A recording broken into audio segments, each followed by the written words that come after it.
getting so frustrated with Manchester United's lack of activity in the transfer window, and I hate to say it, but are we even surprised?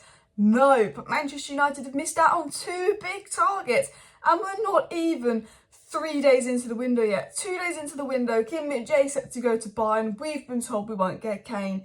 Ten Hag is not happy, and now we're linked to Leeds United players. We're linked to signing Mason Mount, who's, to be honest, he's a good player, but we need another midfielder on top of him if we actually want to solve our midfield issues. And, you know, we lose out on Kim Min-jae. We're getting linked to Leeds United centre-back coach. We're losing out on a lot of our targets, and it's not looking good for United. But yes, they've lost out on Harry Kane, but they are making a bid for Rasmus Hojlund today, according to reports, as well as a bit of an update on the takeover. How will the transfers be affected by the takeover? Will Sir Jim's budget potentially impact the takeover? So let's get right into the news. We'll get into the takeover news, the transfer news, and then I'm going to do a little bit of a rant about stuff that's going on at United and the fact that we desperately need a director of football. Smash that like button if you think United needs a director of football, because some of the names are being linked to Pickford, Koch from Leeds. I don't like that.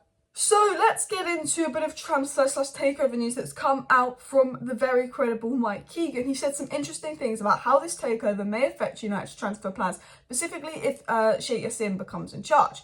He says there is thought to be an upper ceiling of around 120 million on Manchester United's summer budget. It also depends more on player sales than takeover. So he's saying we've got a 120 million budget, the rest depends on player sales. So McTominay and Maguire should give us 50 million combined, which takes it to 170 million. Dean Henderson should take that to 200 million. And then players like Martial, Donny, Tellez, Bailly, etc. going out might give us around 220 million pound budget, and that is if we get the players out. So we're thinking 50 million on Hojlund, 50 million on Diogo Costa, 50 million on Mason Mount, and potentially 50 million on Jurrien Timber is what it could be. I'd like to get another midfielder in like Moises Caicedo, but I don't know if we have the budget for that, and that might depend on the takeover. But it looks like the 120 million budget is set, and it only goes up if we get sales done, which is why, Maguire, can you stop saying, well, I'm not sure if I want to leave United. Can you just leave? Like, we don't want you. We need to sell you. Our budget will change a little bit if we get Sheikh and Sergio Ratcliffe, but not a lot because of new rules coming in to prevent them spending billions like City did. It was also said by Mike Keegan, should either Sheikh or Sergio Ratcliffe prevail, they will not be able to pump 1 billion in and send Ten Hag on a rapid shopping spree. For this year, clubs can spend around 90% of their income on transfers, wages, coaches and agent fees, said Mike Keegan. Obviously, he can't do what Chelsea's done and absolutely pump loads of money in the club. If we sell a lot of players out, we can potentially pump a bit of money in. Now, I think we have, and Richard Arnold was proposing this to Sir Jim and Sheikh Jassim, and according to El País, but I actually think there's a way that United could be able to spend over 300 million. They said if United can raise over 140 million in player sales, they could spend up to 400 million. Was something I read from El País. I think if United can raise 100 million in player sales, they might be able to spend up to maybe 250, 300 million.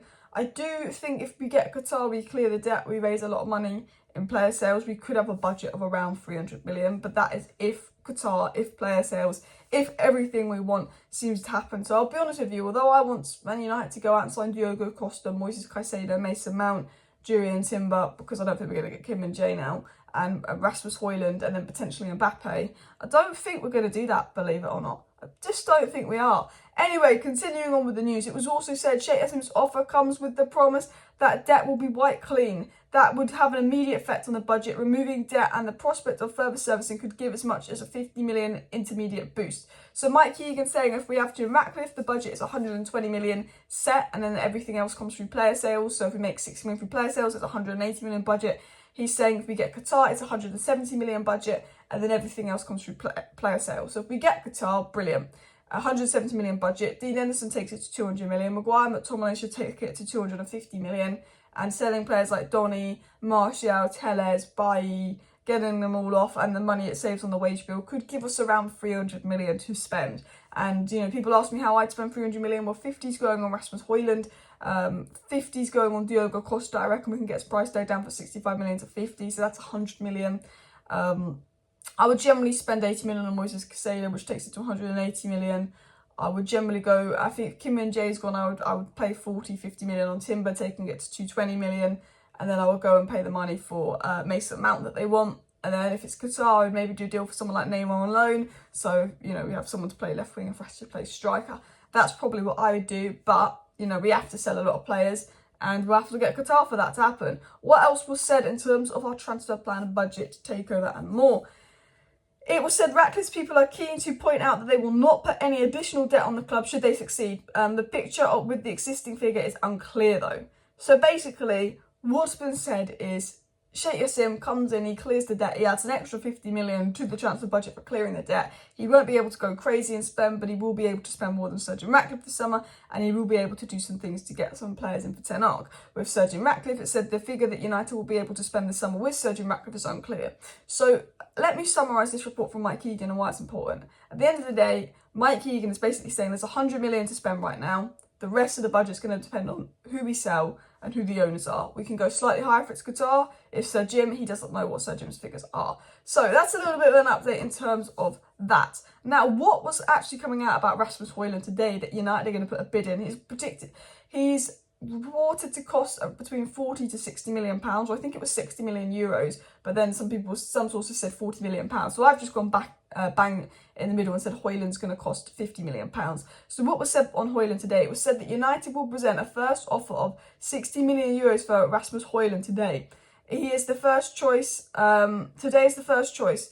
Atlanta present will be higher, but negotiations can get underway. So they're saying United are ready to present an offer to get Rasmus Hojlund, get that deal absolutely done and sorted. They're probably going to negotiate around the 60 million euro mark. Atalanta might try and hold out for higher, but I think if he pushes the move, and with him being, you know, very unexperienced, I think United can get a deal done for around the 50 million part for Rasmus Hojlund, and I think that will be some good business. I always say this though, I like Hojlund, I think he's a fantastic young technical player, but we need to get at least an experienced left winger, so we've got Rashford to play centre forward, or at least another experienced centre forward and someone that actually's got a bit more experience, because we can't rely on a 20-year-old to lead the line. Like, it's just too big of a ask, especially in the Premier League under the pressure of United.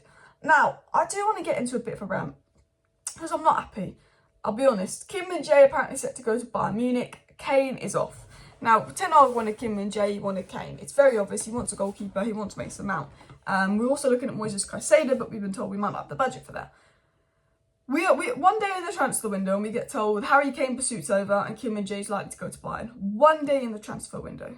We make a little bid for Mason Mount. Well done. You've put in a bid first day of the transfer window. Reportedly, we're putting in a bid for Rasmus Hojlund. So well done. But it's not well done until you actually get the player over the line, standing with a United shirt, standing with Ten Hag, and an official announcement by the club. Because I've had enough of these bids. I've had enough of monitoring, targeting, looking at, exploring FC. I want to see Get It Done FC. But also, some of the names we've been linked with. Newcastle, Barella, £50 million. What? Why aren't we looking at that? What? They're not going to get McTominay for 40 million. They wanted to pay 30 million for McTominay. We were greedy. We asked for 40 million. Why would they pay 40 million for McTominay when they can pay 10 million more and get Barella? And that's one of our rivals. Liverpool are getting Thuram and McAllister for 70 million. One of our rivals has got midfielder. Newcastle getting Barella. Another one of our rivals about to get midfielder. Arsenal about to get Declan Rice. Man City, they will just get someone good. Let's be honest, they're always good in the transfer window. Chelsea will get Moises Caicedo. And United will be here in the transfer window, overpaying for Mason Mount, who doesn't even solve our midfield issues, and maybe getting Rabiot on a free. Like, that's what I'm worried about. We need a director of football. We need some proper people in recruitment, because United apparently interested in signing Koch from Leeds, a centre-back that is probably worse than Maguire and has been relegated with Leeds, instead of Kim Min-jae. If we lose out on Kim Min-jae, we'll get Koch. Going from the best centre-back in Europe to a relegated centre-back. Are you mad? Are you mad? Do you know what I mean? And then saying, oh, we'll go from De Gea to Pickford.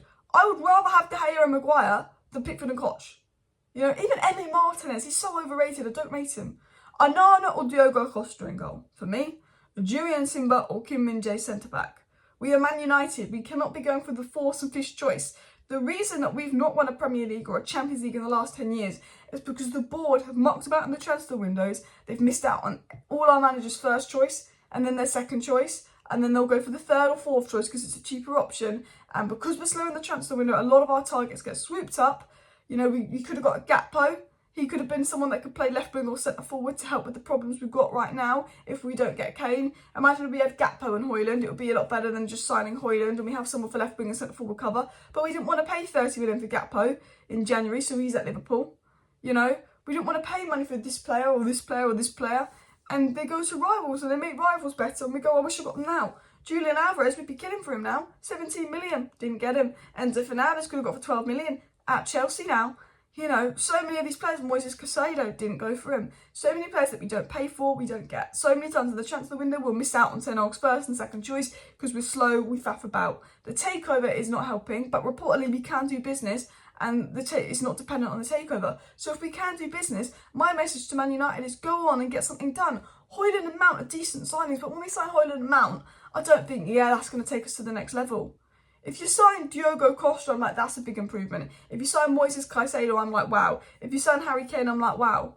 But I'm worried about next season, and I seriously am. I'm worried we're going to go into the first game of the season against Wolves, like we did last year against Brentford and Brighton, where we've got about one signing in, and we're going to have to panic and overpay for people in August because we're a mess. Now, hopefully we'll get Qatari owners and we will sort ourselves out, but that's not a guarantee. We should find some takeover news soon, though, so please do smash the like, subscribe down below. Thank you for watching today's video. I will be back live tonight with some more news updates. Bye.